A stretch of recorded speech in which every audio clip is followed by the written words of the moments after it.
We welcome Executive Chef Matt Batey from the Nash to whip up some lamb stuffed hand pies. We're wrapping up our Stuff It series with a little meat pie pocket. Good morning to you. Good morning. Thank you for having us. Thank you for joining us. And I know this is something you actually did a test drive this week with.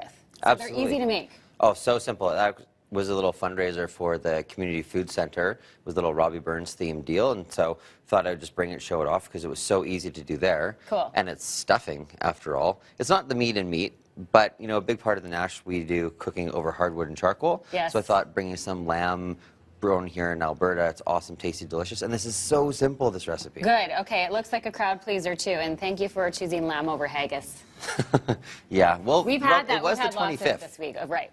So really simple, Joe. So literally, we've just got a little pastry round, and we call this pâte brûlée. It's like a little savory pastry crust. Okay. Just hit it with just a little bit of egg wash because we're going to form a seal. That pastry, do you make in advance?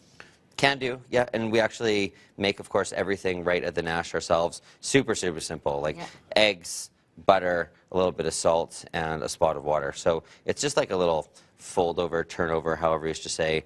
Maybe even if you're making pasta, you'd be used to doing this if you're going to make ravioli or something of that ilk. Does So that need to sit in the fridge? It looks very stable and perfect. no, it's totally ready to go. So literally just using the egg wash to seal, roll it over. We'll hit it with the egg wash again. And of course, this is sort of just a classic baking technique to get a nice glaze or sheen on the outside of your pastry.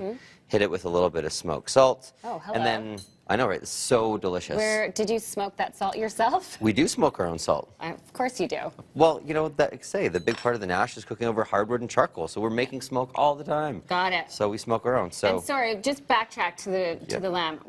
How did you season the lamb? So really, really simple, and that was sort of the theme behind that whole event, was cooking good, honest, simple food.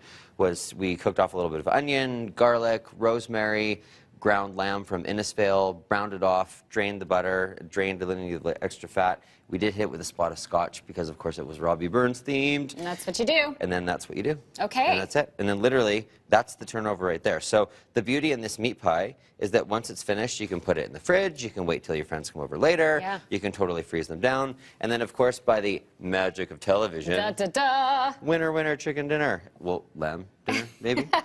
So here they are, super, super simple. So you can see we've got the holes from the docking to make sure they don't explode everywhere, let some of the steam out. And then the choice would be either romesco, or we've got garlic aioli, finished with a little bit of horseradish, or some cranberry mustard that we make at the Nash. Delicious. You can dip, you can serve them as is, super easy. And how did you bake these? They go in the oven. How long does that take? 375, 12 minutes, full convection if you can.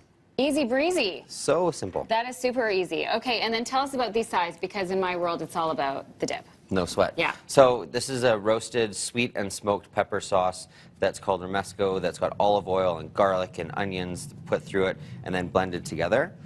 This one here is horseradish aioli. So essentially it's a mayonnaise that we make with roasted garlic and finish with fresh horseradish. So we buy it in, pickle it, and then put it through. Yeah. And then the last but not least, we make our own mustard, of course. So that's sun-dried cranberry, balsamic, whole grain mustard. You guys pull out all the stops. That's what we do. Delicious, and looks, you know, simple enough to make at home. Thank you so much, Chef, for joining us this morning. Yeah, an absolute pleasure. Yeah, the Stuff It series has wrapped up. Andy, we're stuffed. Are you stuffed?